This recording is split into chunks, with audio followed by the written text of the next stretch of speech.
Tere, head õpetajad ja teised haridusentusiastid ja huvilised ka. Minu nimi on Triinu Pääsik ja täna räägin teile 5+ lugu õpetajate mentorlusest. Ei ole üks lugu, mis on 5+, vaid on mitu erinevat lugu, mis kõik on omamoodi lahedad ja huvitavad. Aastate jooksul on ikka küsitud, et mis küsimustega üldse haridusmentori poole pöörduda. Ja neid, kes sellest kirjutavad ja räägivad, on päris mitmeid ja otsustasin, et täna on see aeg, et enda lood ka välja tuua ja esile tuua. Nii et räägime täna lugude kaudu, et te saate ise aru, milliste küsimustega siis haridusmentori poole saab pöörduda. Kõigepealt siis võib-olla ongi hea vaadata korraks, et millised lood meil täna menüüs on. Ja kui sa niimoodi vaatad neid pealkirju, mis juhtus 2 tunni vahel, tütustegevusest sai kireteema, küsimused ja krimpsus õpetaja, pidurid vedasid alt, õpetajast kolleegide juhiks ja siis on veel need plusslood, ehk siis kui tahaks teha rohkem, arvas üht, selgus teine ja pikaajalise mentorluse uus kiht. Siis milline lugu siit sul juba praegu tundub hetkel põnev? Milline võiks sind üllatada ja mida sa loodad täna veel kuulda? Võib-olla see on nende lugude taga peidus, võib-olla alles selgub tänase webinari lõpuks.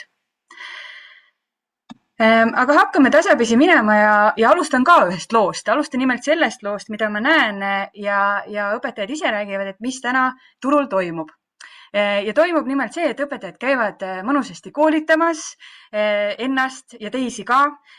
Nad õpivad, nad kirjutavad, teevad märkmeid, jagavad sotsiaalmeedias. Ma mäletan ka ise, et mul pärast koolitust tulles olid märkmed ja need märkmepaberid olid ekraani peal, et mida kõike ma nüüd hakkan tegema. Aga kuidagi midagi läks ikka viltu ja kõik need asjad ei jõudnud praktikasse või kuidagi jäi siis esimeste kordade taha takerduma. Ja ma sain aru, et siin selles loos ongi see taipamine juba sees, et mis on jäänud natukene nagu puudu. Et me saame teadmisi, me saame infot, aga millestki justkui jääb puudu ja mulle tundus, et arutlemisest jääb puudu. Sellest arutlemisest, mis on sisuline, on aeglane, tummine, mõnus, mahlane, vaat sellest jäi mul endalgi puudu. Ja kuigi mul oli väga häid kolleege, siis puudu jäi ajast, et see ühine aegruum tekitada, et need teadmisi või infot õigemini enda teadmiste juurde siis juurde panna. Ja kui ma mõtlen, et mis on haridusmentorlus ja mentorlus üldse, on nagu pusle kokkupanek, selline mõttetasandi pusle kokkupanemine, uute teadmiste konstrueerimine selle põhjal, mis mul juba on, mida ma tahan saavutada ja keegi, kes aitab seda nii-öelda õigeid tükke õiges järjekorras sinna kaardile saada või selle pildile saada. Mina vaatan sellele täna niimoodi ja oleme defineerinud siis, et haridusmentor on õpetaja enda õppimise toetaja ja partner muutuste elluviimisel. Nüüd võib tekkida küsimus, et oota, mis mõttes? Et miks on õpetajal enda õppimisele toetajat vaja? Sest õpetaja on täiskasvanud õppija. See on number 1. Meie vaatame teda, et see on täiskasvanud inimene, kes on valinud tööks või ametiks endale õpetaja ameti ja ka tema areneb selle ameti sees. Ja need muutused, elluviimised, mida me selle all mõtleme, on kõik see, mida me soovime näha klassiruumis ja koolikultuuris üldiselt samuti, aga eeskätt siis klassiruumis, et me tahame näha nüüdisaegset õpikäsitlust, me tahame õpihuvi suurenemist ja me tahame, et õpetaja selle juures jääks ka ise terveks ja tal oleks hea olla. Sest õpetaja amet on vaid üks killukene tema igapäevast, mitte terve tema identiteet. Ja tal on seal elus, vähemalt minul on küll, ma mäletan nii õpetajana kui ka nüüd erinevates rollides, et seda elu on seal ümber veel ja on vaja kõik ära mahutada. Ja teinekord on vaja kedagi, kes aitaks seda sorteerida, ütleme siis nii. Minu nimi siis Triinu Pääsik, olen endine õpetaja, õpetajate mentor ja nüüd ka lapsevanem, siis koolilapse vanemana, nüüd juba 4. aasta läheb. et ma olen ka selles positsioonis, mida õpetajad teinekord kardavad, ehk siis lapsevanem, ma ka ise kartsin seda alguses, et kuidas ma olen õpetajale toeks niimoodi, et ma kanna peale ei astu ja me oleme väga headeks nii-öelda tööalaseks partneriks saanud üksteisele, nüüd klassijuhatajad pean silmas. Ja olen siis ka MTÜ Haridusmentorid asutaja ja juhatuse liige ja Noored Kooli õpetajate mentorina töötasin samuti, nüüd siis väljusin, aga need lood, mida ma täna räägin, need on nii ühest kui teisest, need on minult, need on mu kolleegidelt, et see patakas on päris mõnus. Nii et hakkame tasapisi minema, sest tulite ju lugusid kuulama ja lugusid mulle meeldib üha rohkem jutustada ka.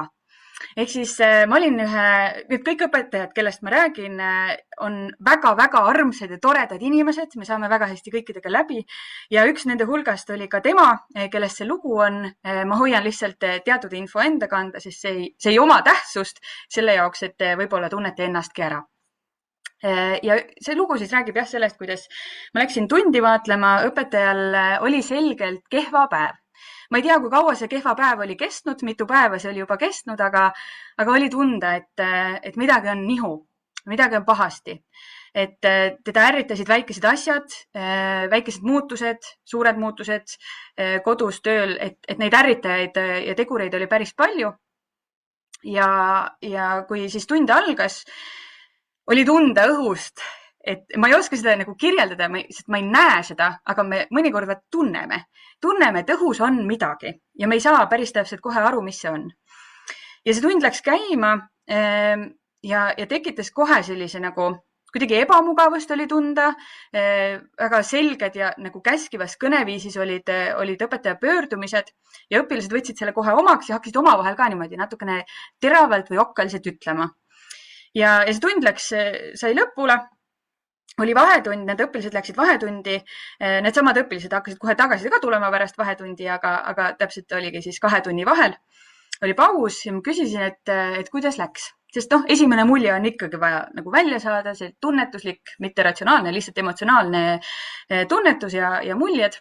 Ja õpetaja ütles, et tead, ma olen nii väsinud, mulle tundub, et nad tahavad mulle halba.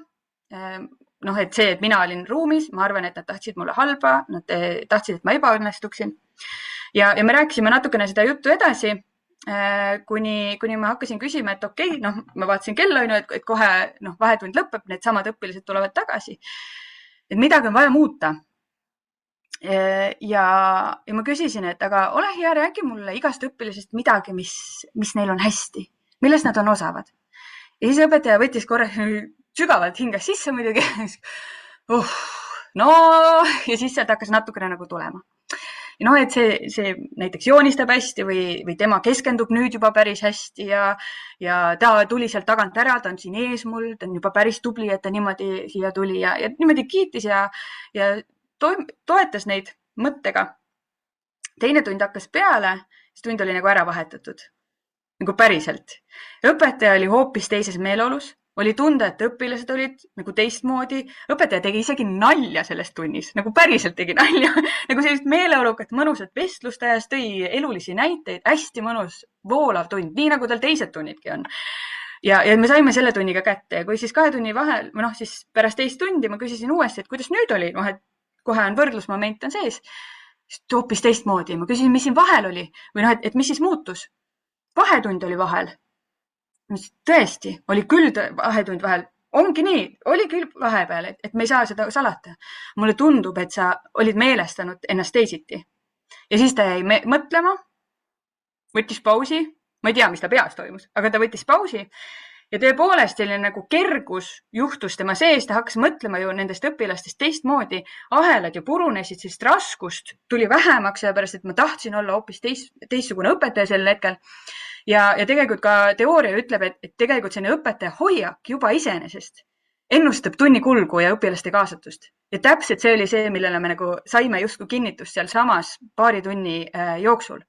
Ja kui me teame, et Eesti õpetajate töörahulolu on kõrge, öeldakse isegi 94% viimase talise järgi, aga koormus ja stress mõjutavad otseselt ka tunni edukus, siis meil on ülitähtis see, millise mõttega me läheme sinna klassiruumi. Millise tujuga me nagu mõtleme nende õpilaste peale, kas on jälle see raske klass või see on nagu see klass, kellega on nagu äge teha asju tegelikult. On jah, nagu aktiivsed mul seal lobisevad jah, nagu hirmsat moodi, aga tegelikult nad on ülilahedad. Ja ainuüksi selline nii-öelda, öeldakse ka, räägitakse biokeemiast ja biohäkkimisest. Ma sellest valdkonnast väga palju ei tea, aga nii palju tean, et see tegelikult ju toimib, et me saame ise oma mõtet ja energiat sellega juhtida. Ja see oli lihtsalt ülilahe kogemus. Ja kust on mõnus minna järgmise teema juurde. Ja te näete siin ekraanil ühte pilti koristamisest. Koristamine ei ole tegelikult selle teemaga absoluutselt seotud, aga see on üks tüütu tegevus, mida täiskasvanud inimesed peavad ikka jälle tegema. Mina ka, ma ei ole sellest veel kireteemat teinud endale, aga ma nagu väga püüan, et sellest saaks ka ükskord teema, mida nautida. Aga see lugu tegelikult räägib hoopis ühest õpetajast, kellega, ma panin oma sotsiaalmeediasse üles, see on juba 2-3 aastat tagasi, panin sotsiaalmeediasse üles, et mis on see ülesanne, mida sa õpetajana pead tegema, aga siis tegelikult ei taha teha. Ja erinevad vastajad olid, kuni ma jõudsin ühe vastuseni, kus oli vastuseks, et arenguvestlused. Ja siis ma mõtlen, mina ise mõtlesin, arenguvestlused, nii lahe teema, aga see tema jaoks on tüütu. Aga ma tean, et ta peab igal aastal, igal kevadel tegema ja see ei ole üks vestlus, mida ta peab tegema, vaid ta peab tegema neid 20 ja pluss. Ühesõnaga, see on tegevus, mida võiks ju nautida. Ja tegelikult Kaidi, tema lubas enda nime ja pildi siin ka näidata. Ja see tuli tegelikult ka avalikult niimoodi, näitasime, et mismoodi me liigume. Siis ta oli nõus sellega. Ma küsin, aga proovime, teeme ära. Ja siis ta ütles, et okei, ja me tegime ära. Ja see toimus, hästi lahe katsetus oli, see toimus asünkroonse mentorluse kaudu, ehk siis kuna me ei leidnud head nagu sellist rütmi, et leida ühine aeg, et siis meil oli vaja lihtsalt, ma ei tea, saata häälsõnumeid, saata pilte, faile ja siis niimoodi suhtlesime. Ja see asi läks sealt edasi, kuni me saime aru või et tema taipas, et tegelikult see, mille pärast see tüütu oli see vasakpoolne osa siin. Ehk siis need olid varasemalt kellegi teise poolt loodud materjalid, mis ei olnud halvad. Asi polnud selles, et need oleksid halvad olnud. Asi oli selles, et õpetajal endal ei olnud omanditunnetus sellega absoluutselt. Ta tegi neid lihtsalt ära, sest see on nagu tüütu asi, mida peab tegema, aga hea küll, ma siis teen ära. Ja siis me jõudsime selleni, et okei, aga tegelikult ta tahaks hoopis teist infot saada. Ja tema ise oma initsiatiivil hakkaski tegema endale ise tabelit, ehk siis kus on teema, kus on praegune küsimus, mida ta tegelikult teada tahab, mis on uus küsimus, mis on täpsustavad küsimused. Ta läks selles mõttes nagu plahvatuslikult muutis minu jaoks ka seda käiku. Ma ei näinud seda ette, et ta sellist asja tegema hakkab, aga see oli ülilahe. Kuni ta jõudis tegelikult sellise nagu teekonnakaardini, ütleks siis selle kohta.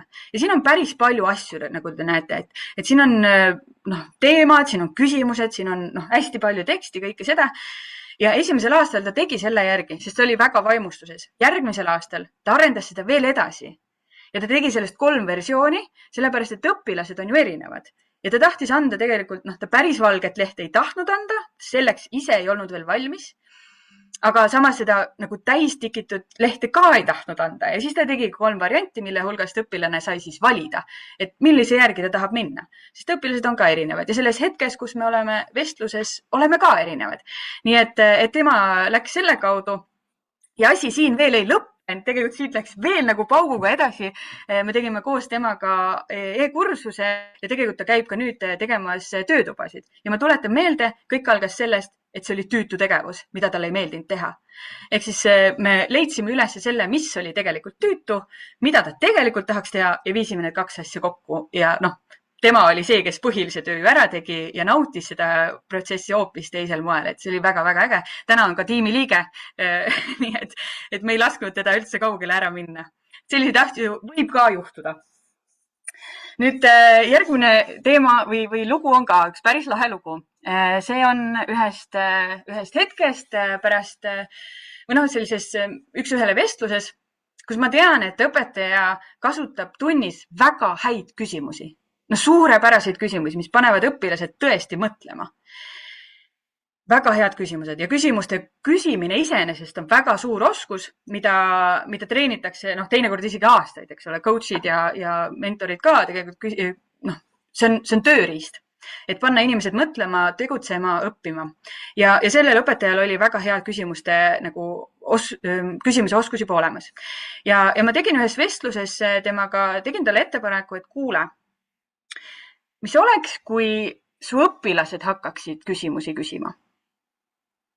Ja selles hetkes, kus ma seda ise pakkusin, ma nägin, kuidas see õpetaja tõmbas sõna otsa, mõtles mu ees krimpsu nagu rosin. Ta oli tõesti, ta tõmbas niimoodi hästi nagu, ta mõtles, ta käed olid kuidagi niimoodi, ta mõtles, ta oli paus, pikk paus oli. Ma küsisin, et kas ma tegin midagi halvasti või nagu, mis juhtus? Aga äkki nad küsivad halbu küsimusi. Ja ma ütlesin, et jaa, ilmselt küsivadki alguses. Ilmselt nad küsivadki küsimusi, kuule, kas sa kassi videosid oled vaadanud? No ilmselt küsivadki, aga mis siis? Sest sina oled suurepärane küsimuste küsija ja nad õpivad sinu pealt nüüd küsimusi küsima. Ehk siis, kui ennem oli tunni alguses või üldse nagu õppeprotsessis küsis õpetaja, et erinevaid küsimusi, näiteks, ma ei tea, ma võtan mingi suvalise teema, vulkaanid. Et kust te teate, et on vulkaane või et kes on näinud või kes on kuulnud mingeid asju, siis nüüd oli õpilastel ülesanne koostada ise küsimusi vulkaanide kohta. Siis hoopis teise tasandi mõtlemine, vajab hästi palju loovust, hästi palju mõttetööd, suurepärane ülesanne. Ja nüüd sellest hetkest, kui ta krimpsu tõmbas, eks ole, on nüüd, ma arvan, üle aasta kindlasti, isegi 1,5, 2 võib-olla. Ja nüüd, kui hakkas uus aasta, ma soovisin ka talle head uut aastat, head uut kooliaastat ja küsisin, et kuidas sul siis nende küsimustega on. Ega ma ka täpselt ei tea, ma ei käi kogu aeg tema juures. Ja ta ütles, et tead, nüüd mina ei küsi, vaid nemad küsivad ja see on äge. Mina ka ei tea, mis toimuma hakkab. Ja tal oli selline, kuna häälsõnumina, siis oli kuulda sellist lapselikku, sellist elevust. Ma ei tea, mis saab, aga see on nii tore. Ja mida see näitab ongi, et kui meie enda mõtteviis, meie enda uskumuste kogum sellest, et need oskused ja võimed on arendatavad, siis see soodustab riskide võtmist ja pingutamist. Ta ei tahtnud seda absoluutselt teha, ta ei olnud vaimustuses sellest ideest. Mina olin, aga tema ei olnud. Ja ta tõmbas ju krimpsu ja ta näitas sellega, et ei, ma ei taha seda teha. Aga me saime seda tasapisi ja ta julgustas ja ta võttis neid riske ja nüüd on selles kohas, kus ta on nagu, ma ootan juba neid tunde, et milliseid küsimusi õpilased küsivad. Sest nende küsimuste tagant me leiame ülesse nende huvi, nende valmisoleku, nende motivatsiooni, need teemad, mis neid huvitavad, nii edasi, nii edasi. Küsimused, mis nemad esitavad just nimelt. Hästi äge. Nüüd üks lugu, mis ei ole üldse jällegi autodega seotud, küll aga piduritega. Sellepärast, et pidurdussüsteemidest räägitakse üldiselt laste vaates, et kuidas on vaja ikkagi treenida pidurdussüsteeme ja mulle tundub aeg-ajalt, et täiskasvanud unustavad ära, et ka meil on vaja seda treenida või tuletada aeg-ajalt meelde. Ma käisin jällegi ühe õpetaja tundi vaatlemas ja mentorina ma siis kasutasin klotsi tehnikat, enda loodud metoodikat selle jaoks, et nähtavaks tuua, mis siis tunnis toimus. Ja selles hetkes mul ei olnud väga head legendi veel enda jaoks välja töötatud, aga mina oskan seda juba lugeda. Te kohe oskate ka siis, kui ma selgitan. Aga mis siis juhtus, oli see, et pärast seda tundi, see oli viimane tund päevas tema jaoks, siis ta ohkas sügavalt. Ikka südant lõhestavalt sügavalt. Ja ta ütles, et tead, ma olen väsinud. Ja mina olin ju klotsile nagu ära teinud. Ja siis ma aimasin millest, aga ma veel ei teadnud, ma näitasin ka talle. Ja ma küsisin, mida sa näed? Sellepärast, et kõik see, mis on, nii, jooksin tagasi, et kõik see, mis on sinine või lilla, on automaatselt see, mida õpetaja on ise teinud. Ma kohe selgitan juurde ka, aga point oli siis selles, et ta tegi ise, ta oli tohutult kohal. Õpetajad, kes armastavad oma tööd, kes on imelised, nad on empaatilised, nad tõesti tahavad aidata oma õpilasi, nad on kohal ja nad väsitavad ennast väga sageli ära. Sellega, et see on üks tund, aga tal on päevas 3-4 sellist pikka tundi või ma ei tea, paljudel on, see sõltub nüüd kui pikad tunnid on, aga idee poolest hästi-hästi palju on seda. Ja ja üks asi on see, et õpetaja koormab, aga tegelikult kui õpetaja räägib, siis see ülekoormab ka õppija töömälu ja õpilaste aktiivsus väheneb. Ja kui me mõtleme sellele, et meil on niikuinii probleeme sellega, et keskenduda on raske. Aga kui me anname töökäsu kätte ja me ise ikka veel seletame seal juures midagi, see on hästi, hästi tavaline, sest me nagu, ma ei tea, mille pärast see nii juhtub, aga me vist ei talu seda vaikust, mulle tundub. Või seda nohinat, et töönohinat. Meil on vaja treenida seda enda pidurdussüsteemi, et kui ma ütlen, et on individuaalne töö, siis mina õpetajana olen ka vait või vaikselt, võimalikult vaikselt, et mina ei tohi töömälu tegelikult rikkuda ja aktiivsust nagu siis rikkuda või sellist keskendumist rikkuda. Aga siit ma selle klotsirea tegin siis nagu kahte erinevasse varianti, sellepärast, et ma tahtsin, et tuleks ka nähtavale see, mida õpetaja teeb või õigemini, et kui aktiivne on õpetaja selle 80-minutilise tunni sees. See oli mu point, see oli mu eesmärk. Ja see sinine rida nüüd nagu näitab seda, et kui aktiivne õpetaja päriselt oli selles tunnis. Ta ei rääkinud kogu aeg, ta ei selgitanud kogu aeg, asi polnud üldse selles. Aga ta oli kohal, ta käis seal juures, ta aitas parandada, suunas, näitas midagi, selgitas midagi. Ta oli kogu aeg juures. Ja need hallid osad on sellised, et siin keskel on üks hall osa, mis lihtsalt õpilaste liikumise ja erinevate üleminekutega justkui kadus ära ja lõpust oli see osa, kus õpetaja lubas lapsed ära varem, kes olid juba valmis saanud. Ehk siis ta juba oli nii väsinud selleks hetkeks, et ta lihtsalt loobus 10 minutist, viimasest 10 minutist põhimõtteliselt. Ja temaga me jõudsimegi selleni, et tegelikult see pidev ülekoormamine iseendale võetud rollidest. See tegelikult ju tekitabki kurnatust, sul on kehvem enesetunne ja kui see on pidev, kui see on igapäevane, igas tunnis, igapäevane, see nagu ei lõppe mitte kunagi justkui ära. Siis me peame endale otsa vaatama ja kontrollima enda pidurdussüsteemid üle. Ja selle õpetajaga me jõudsime kusjuures selleni, ta ise vaatas ka selle klotsireale otsa ja ütles, et jah, ma tean, mul on sellega tegelikult probleeme ja ma pean endale nagu kuidagi ennast pidurdama hakkama, et ma suudaksin olla vaikselt. Ja klotsitehnikas tegelikult on ka, ma olen toonud ka just nimelt sellel eesmärgil 3 ideed, mida iga õpetaja saab tegelikult endale ka tundi sisse planeerida, et kui õpilased on paaristöös või grupitöös või individuaalses töös, et mida mina siis õpetajana teen. Ma ei pea jälle täitma, ma ei tea, e-kooli või mingeid, sahmima millegagi. Ma võin laadida ennast, ma võin juua lonksu vett, ma võin aknast välja vaadata, see on okei tegelikult vaadata vahepeal aknast välja või lihtsalt jälgida, mida nad teevad. Ehk siis see, et kui ma tangin ennast infoga, tähendabki seda, et ma lähen ja vaatan, jälgin, mida õppijad teevad, ma saan sealt infot. Ma ei sekku, vaid ma saan kogun infot, et ma saaksin teha sekkumise või mingi plaaniparanduse edaspidi. Ja 3. variant ongi siis juba see, et ma vürtsitan õppimist, ehk siis ma näen, et seal juba toimub midagi, ma olen selle vaatluse ära teinud ja ma saan küsida mõne küsimuse, mis ei kontrolli, vaid paneb neid edasi mõtlema. Et aga kui sa selle ära vahetaksid, mis siis juhtuks? Ja siis õpilane hakkab mõtlema. Et õppida seda nii-öelda küsimuste kunsti jällegi teisel moel ka juurde. Et väga mõnus.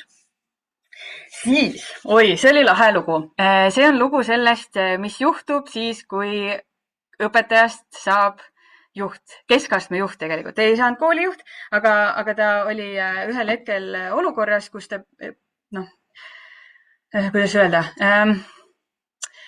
ta pidi hakkama juhtima oma kolleege, et need omakorda siis teeksid midagi seal järgmiste kolleegidega. Ühesõnaga, segapundar, aga see ei oma tähtsust.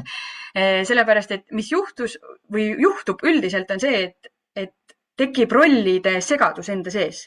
Tekib palju küsimusi, palju kõhklusi. Sellepärast, et muutub ka tema identiteet.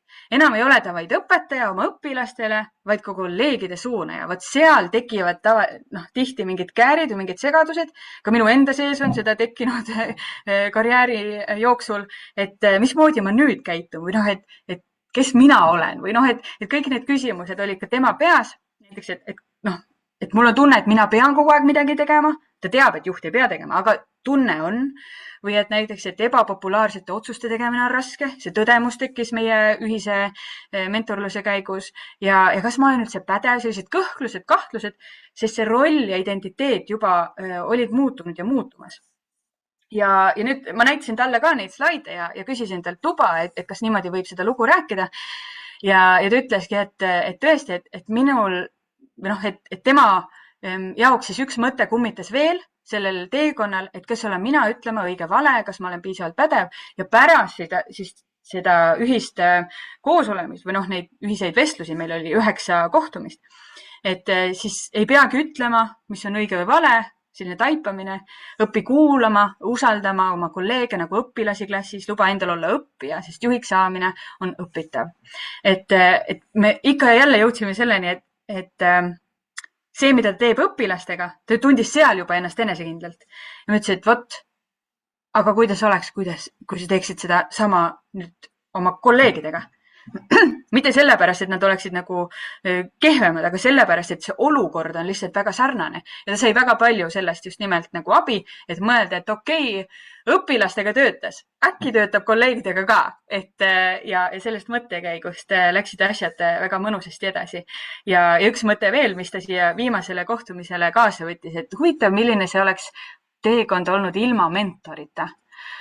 Ja me kumbki ei tea, milline see oleks olnud, sellepärast, et seda kogemust meil ei ole, meil on kogemus sellega, kui mentor oli kõrval, nii et see oli nagu hästi, hästi mõnus. Ja temaga me rääkisime ka sellest, just nimelt erinevatest rollidest, sest levib üks pilt sellest, kuidas õpetajal on peas, ma ei tea, 6-7 mütsi korraga, võib-olla te olete näinud, aga reaalsuses on sul ikkagi ainult üks müts korraga peas. Sina valid, millise mütsi ja kui kauaks endale pähe paned. Ja me tõime siia kõrvale ka sellise helipuldi harjutuse, kus ta pani kõik oma rollid, et näiteks aineõpetaja, klassijuhataja, kolleegide juht, ka elukaaslane ja sõber, et millise rolli ma kui nii-öelda tugevalt sisse lülitan, sest kui ma kõik panen 100-ga sisse, siis see müra, mis sealt tuleb, on tohutu. Me ei saa helipuldis sellist asja nagu endal lubada. Ma küll ei tea, aga ma arvan, et ei saa. Ehk siis me peame nagu timmima ja mängima, et mis hetkel ma midagi rohkem nagu sisse lülitan.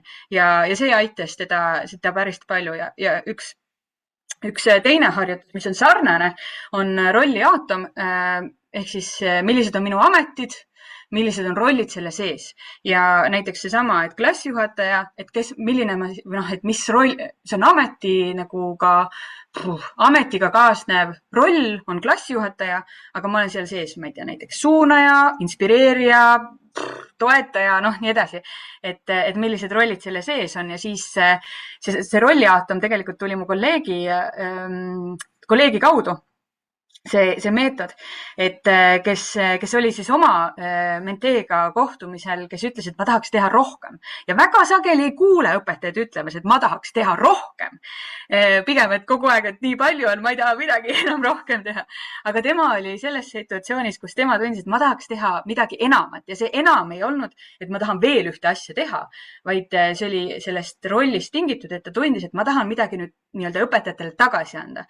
Ja see on õpetaja, see on lugu õpetajast siis, kes on 20, ütleme ümmarguselt 20 aastat olnud õpetaja, ehk siis murda ka natukene müüti, et mentorlus on ainult alustajate jaoks kindlasti mitte, vaid see annab ühel hetkel mingisuguse uue perspektiivi ja ta ise tegelikult teadis, mida ta teha tahab. Aga tal oli vaja, et keegi ütleks, et jaa, see on hea mõte, palun tee, et keegi, kes valideeriks ja annaks jõudu ja kindlustunnet ka. Ja üks õpetaja veel, kes arvas ühte ja selgus teine, see on jällegi minu kolleegi lugu. Ma lihtsalt pean seda ütlema selle jaoks, et te saaksite aru, miks ei ole võib-olla selline lugu, kuidas tema ise seda räägiks, see on nii-öelda kanaldatud lugu kellegi teise kaudu. Ehk siis ta arvas, et ta tuleb selle küsimusega, et kas ma tahan õpetajana jätkata ja mis variandid veel on. Ja nad tegid kõik selle protsessi tegelikult läbi, sellepärast et mentor lähenes sellel teekonnal nii nagu õpetaja soovis. Ehk siis nad vaatasid erinevaid variante üle, nad tegid plussid, miinused, kuni õpetaja sai aru, et tegelikult see ei ole see küsimus. Tegelikult see ei ole see küsimus, millega mis tegelikult minu sees on peidus, vaid see tegelik küsimus oli, kuidas muuta oma tööd nii, et ma ei kurnaks ennast ja oma õpilasi. sest ta tahtis tegelikult õpetajana jätkata. Aga tema nagu taustal või seal tiksus hoopis teine küsimus, millega ta ei sisenenud mentorlusse. Ja nemad jõudsid siis omal nii-öelda koostöös siis ABC plaanini, ehk siis kõikidele õpetajatele, kes on oma ala fanatid, kirglikult teile meeldib see õppeaine võib-olla, mida te õpetate, edasi annate, et see plaan on teile. Võtan sõõmu vett, sest lihtsalt on tunda, et ei ole enam õpetaja häälega treenitud. Aga see ABC plaan on siis see, mida siis õpetaja valis endale, ehk siis, et mis on see miinimum, mida õpilasteni on vaja viia ja neil on seda ka vaja. Ehk siis selline kõige tavalisem võileib, leib ja või, seal ei ole nagu mitte midagi. Siis B-plaan oli see, et mida ma lisan, kui ma näen, et on huvi. Ja C-tasand, et mida ma veel lauda toon, kui huvi kasvab ja soovitab see sukelduda veel. Ehk siis miks see küsimus üldse tekkis, oli sellepärast, nagu ma ütlesin, ta oli oma ala fanatt, ta oli kirglik selle teema vastu, ta arvas, et kõik on oluline, sest kõik huvitas teda. Aga kõik see, mis on õpetajale huvitav, ei ole õpilastele tegelikult vajalik. Ehk siis ongi, see on see hetk, kus me vaatame õppekava ja mida teevad, palun vabandust nüüd kõikidele, kes sellega seotud on, kes teevad suurepärased spetsialistid, oma ala kirglikud nautijad ja tekib aeg-ajalt, lapsevanemana minul näiteks tekib, et kas see on tegelikult vajalik. Okei, nüüd ma nagu meelega provotseerin veidikene, et ärritada mingit arutelu või mingit nupukesi vajutada, aga tegelikult me peame ka õpetajana valima, et kas see on huvitav või see on tegelikult vajalik. Sellepärast, et kõik uuringud juba ka näitavad koormuse reguleerimine ja ei ütlemise oskus ennetavad läbipõlemist, aga kõige raskem võibki olla ei öelda iseendale ja enda valikutele. Ja sellepärast, miks mitte tehagi selline ABC plaan, kus sa tead, et siis, kui huvi on kasvav, siis mul on tegelikult see olemas, aga ma olen enda huvi saanud tegelikult kõik nii-öelda ära nautida oma peas. Ja siis vaadata, et kuidas seda võileiba siis kasvatada, mis kõike sinna vahele on vaja panna. Nii et selline plaan, mida saab ka igaüks endaga kaasa võtta. Ja mõned küsimused, mis minuni jõudsid ka tänu teile, kes te vaatate ja registreerisite ennast, käin need ka läbi siit lõpupoolt. Kuidas ennetada läbipõlemist ja planeerida tööaega erinevate vähem ja rohkem hüplike ülesannetega? Väga hea küsimus. Sellepärast, et kõik need küsimused olid head muidugi, aga see on üks lahe küsimus sellepärast, et selle jaoks, et me teaksime, kuidas seda ennetada, me peame teadma, mis seda põhjustab, sest muidu me hakkame nagu plaasterdama põhimõtteliselt luumurdu. See ei ole kuigi tulemuslik. Ehk siis me peaksime tegelikult 80% energiast ja ajast andma sellele, et selgitada välja, mis see juurpõhjus üldse on. Ja siis me saame 20% oma ajast ja energiast panna sellele, et leida see, et mis mind nii-öelda lahendustele ja uute harjumustega tegelemiseks. Ja siin ei ole niimoodi, et kõik on uus. Need harjumused kõik ei ole kindlasti uued. Midagi teid juba on, mis toetab ja selle sorteerimine seal juures, et millised harjumused mind juba tegelikult toetavad, et ma juba suudaks näiteks planeerida tööaega või kuidagi hüplike ülesannetega toime tulla või üldse neid ennetada või ühesõnaga midagi kindlasti juba on. Aga tõesti plaastersüsteemi ei ole mõtet, lihtsalt ei ole mõtet. Ma saan aru, et need tulekahjud on sagedased, aga tegelikult tuleks keskenduda teisele asjale. Sest jah, 80-20 süsteemis ja kõik, mis on peamiste põhjustel, kui me need ümber pöörame, siis tegelikult tulevad meile ka lahendused. Tõsi ta on, et asi pole selles, et me ei tea, mida tuleks teha, vaid selles, et me ei tee või me ei tee järjepidevalt ja sellest ei ole saanud uut harjumust. Et mis nimetatakse läbipõlemise põhjusteks, näiteks ülemäärane töökoormus, see tähendab seda, et mingit töökoormust peab alandama, eks ole. Vähene kontroll ja autonoomia, siis peab jällegi midagi suurendama, eks ole. Ehk siis midagi see, mis on mind siiani viinud, kui ma ümber pööran, siis see peaks lahendust sealt ka leiduma. Mina näiteks tunnen, et mina olen täna nagu olukorras või etapis oma töös ja karjääris, kus projekte ideid on hästi palju ja mina pean hakkama sorteerima. Ma pean endale hakkama looma süsteemi, et ma selle kõigega nagu suudaksin toime tulla, et ma suudaksin olla päriselt kohal siis, kui mu pere kohale jõuab. Et mitte veel mõelda, et Jaana, ma saadan sulle veel mingid asjad. Et ma pean nagu tegema mingeid valikuid ja see on üks minu valikutest. Siis oli küsimus, et see oli ka lahe küsimus, no nagu ma ütlesin, kõik on lahedad küsimused, et kas haridusmentor on üldine nimetus või eraldi mentorite liik, kes tegutsevad teisiti.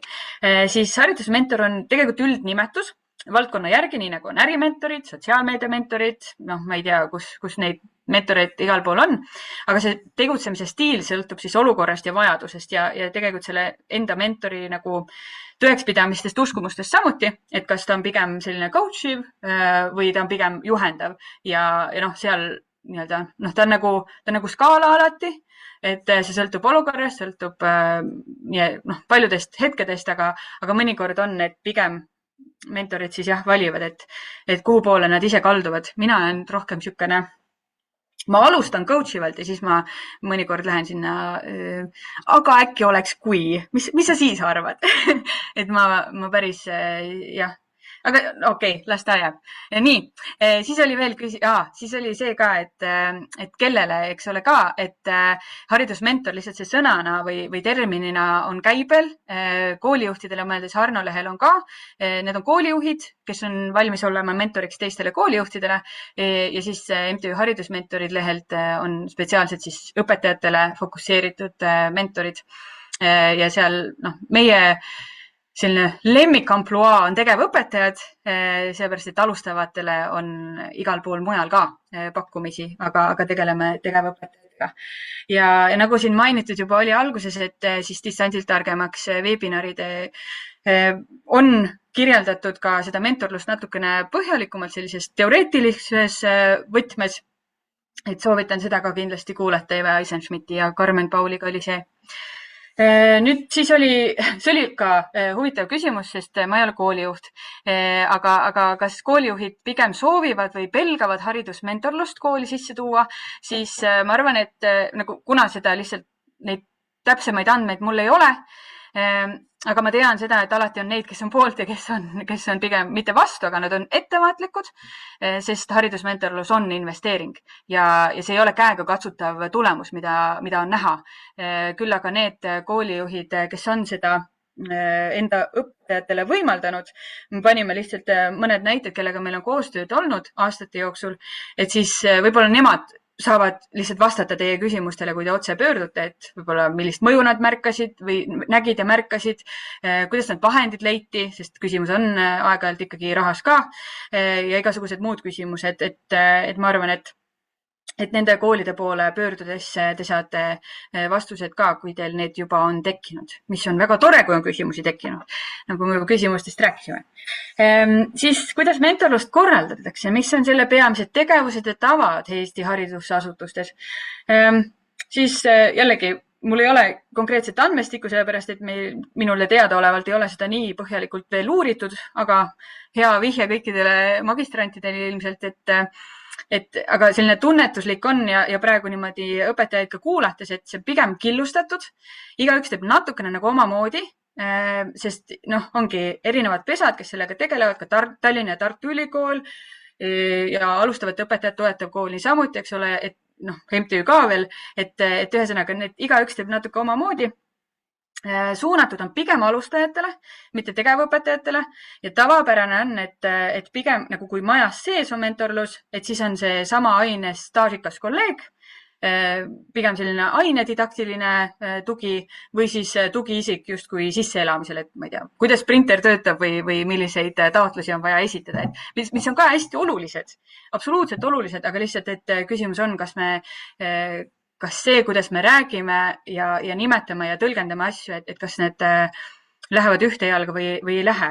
Ja ma natukene vaatasin varasemad siis talisuuringud ka, uus pole veel tulnud, vaatame äkki seal on uus infot ka sees, aga põhimõtteliselt on siin näha, et tegelikult 195 koolist, mis on tegelikult päris hea hulk, kes on talise küsimusele uuringule vastanud, et siis tegelikult ainult, mis siis on, pole mentorprogrammi oli 88, kus ei ole üldse mitte midagi, see on see suur punane laik, peaaegu pool on ju, pooled koolid. Ja siis on ainult need, kes siis teevad siis ainult päris alustajatele või uutele õpetajatele. See on selline teine suur üksus. Ja siis on siin väikene, 12 kooli, kes napilt mahub siia nagu sisse veel ennast poeb nähtavale, on 12 kooli 195-st, kes võimaldavad kõikidele õpetajale, kes soovivad. Et see tekitab küsimusi, et kus see king pigistab ja siit tekib edasi muidugi küsimusi ka. Sest küsimus, et kuidas menteed toetada nii, et tal sellest päriselt kasu oleks. Ja mina alustaks sellega, et mis see päriselt kasu üldse tähendab. Ehk siis kõigepealt peab mentor ilmselt ise väljendama ja iseenda jaoks tõlgendama, et mis see päriselt kasu tähendab, kuidas see välja näeb. Ja siis me saame alles tegelikult vastata. Nii et ma siin jään natukene selliseks jätan lahtised otsad sellepärast lihtsalt, et see kasu on vaja kõigepealt defineerida. Kuidas areneb õpetaja mentorluse käigus oli ka üks hea küsimus. See natukene läheb sinna kasuga ilmselt ühte jalga, aga vaatame. Ehk siis lühidalt öeldes samm-sammult, aga selle juures siis ongi refleksioon, ühine mõtlemine, dialoog. Sellepärast, et see teine, kuidas selle taga ongi harjumused, hoiakud, mis aitavad siis õpetajal ennast hoida, tunda sagedamini töö rahulolu ja tegelikult tänu sellele ta leiab ka uusi viise, mida praktikasse tuua ja viia. Ja mina olen siin aluseks praegu võtnud Robert Tiltsi püramiidi, mis kirjeldab päris hästi, et kust ühesõnaga, et kuidas areneb õpetaja mentorluse käigus, see võib olla kõikidel nendel tasanditel. See võib olla sigri-migri, aga see võib ka piirduda näiteks 1-2 tasandiga ainult. Ja jällegi minu hea kolleegi kogemuses oli pikaajaline mentorlus, mis nagu oligi 2 kihis justkui. Ja kui te vaatate siit selle püramiidi pealt, siis mina arvasin, et alustati sealt altpoolt. Aga tuli välja, et tegelikult esimesel aastal oli küsimus hoopis identiteedis ja rollis. Ja teisel aastal mindi nii-öelda ainespetsiifiliseks natukene ka, et tekkisid sinna hoopis see käitumine, oskuste teema, keskkonna teema sinna sisse ja keskkond mitte nagu suur keskkond, aga klassiruum. Ehk siis see võib ka olla niimoodi, et me ei tea, kumb kiht ja millise kihi juurde me jõuame. Ja siin on võib-olla hea ära tuua see, et teile selle webinari juurde tuleb ka üks porganditest mõnes mõttes ongi seesama Robert Tiltsi püramiidiga seotud selline refleksiooni küsimused, et sa saaksid aru, et õpetaja ise saaks aru, et millisel tasandil ma tegelikult praegu nagu pusin. Sa leiad ülesse, võib-olla see juba aitab sind tegelikult edasi, et võib-olla polegi midagi muud vaja, oligi vaja täpselt seda küsimust, mida sa sealt leiad, et see on üks porganditest, mis teil kaasas on. Veel paar head küsimust oli, et miks minu meelest haridusmentorlus igasse kooli, iga õpetajani pole jõudnud ja millal seda siis saaks. Sest ma arvan, et põhjused selle taga on see, et see on veel võõras, levivad müüdid selle kohta, milline see mentorlus on ja hirm on ka, sellepärast pole ju proovida saanud. Ehk siis mida vaja on kindlasti vaja seda, et õpetajad, kes on juba sellist mentorlust kogenud, nemad jagaksid oma kogemuslugusid, millest oma kolleegigi tegelikult jõustada, et kuule, see on okei asi, mida teha. Ja vaja on ka seda, et õpetajad ise seisaksid häälekalt selle vajaduse eest, et jah, mul võib-olla ei olegi vaja enam seda ekstra koolitust, ma tahan selle raha kasutada näiteks mentori teenuse peale. Minu ennustus on see, et tegelikult iga kool ei saa endale haridusmentorit, et kuigi me võime nagu justkui tuua paralleele haridustehnoloogidega, kus läks vist umbes 25 aastat, siis ma arvan, et tegelikult igal koolil ei olegi haridusmentorit vaja. Meie enda kogemus haridusmentoritega näitab, et sellised 2-6 õpetajad kooliperest ütlevad, et jah, ma olen valmis ja tahan ka. Ja see ei ole kõik 70 või 60 või 50 õpetajad, kes majas töötavad, vaid see on see pisikene hulk ja neil minu meelest peaks olema seda õigust ja võimalust kasutada küll. Nii et vaatame, kuidas me liigume, aga õpetajate hääl on siin kindlasti kandev, oluline ja hästi-hästi vajalik. Ja muidugi, kui õpetajad ja koolijuht saab veel omakorda nagu hääled ja niimoodi õlad kokku tuua, siis koolipidaja juurde, kohaliku omavalitsuse juurde rääkima minna, et kindlasti saab, sest praegu on juba koole, kes on tõestanud, et jah, see on võimalik, et järelikult on võimalik küll. Nii et kui sa nüüd oled need lood, need 5+ lugu ära kuulanud, siis võta ka veel korraks selline hetk, vaata, tunneta ära, et milline lugu oli sulle põnev või üllatav, millega sa enda samastasid, võib-olla leidsid midagi ja milline mõte sinu sees tärkas, et võib-olla ka midagi uut tärkas. Sest kui ma oleksin lihtsalt seda kõike vestelnud niimoodi, et ma üldse ei oleks teile andnud mitte mingisugust ülesannet, siis ma oleksin ise nagu endaga hädas olnud pärast. Aga ma arvan, et ehk keegi midagi leidis ikka. Ma usun, et see juhtub ja teie mõtteid on alati tore kuulata ja lugeda ka, sest eks see ongi teekond, see on segadusest natukene süsteemsemaks loomisel, sellisest mõtlemise protsessiga jõudmises siis sinna süsteemi ja korra poole, et see ongi üks keeruline asi. Nii et kui küsitakse, milliste küsimustega haridusmentori poole pöörduda, siis te ilmselt saite juba ise aru, et neid küsimusi on väga laiad, need on väga-väga erinevad, need teemad on väga erinevad ja see tegelikult impulss ei olegi see küsimus, aga see tunne, et miskit minu sees nagu kripeldab. Sest õige küsimus võib selguda alles hiljem. Minu vanaema, vana-vanaema, keda enam ei ole juba aastaid, kord ütles, et lapsed tulevad õigel ajal, abielu võib hiljaks jääda. Aga mul on väga-väga loodan, et mentorlus jõuab õigel ajal ja küsimus on see, mis võib-olla jääb hiljaks. Sellest pole lugu, see tuleb hiljem. Soovin teile mõnusat päeva jätku või õhtu jätku, ma ei tea, mis hetkel te seda täpselt vaatate ja loodan, et jõuate haridusmentorite juurde ka. Aitäh!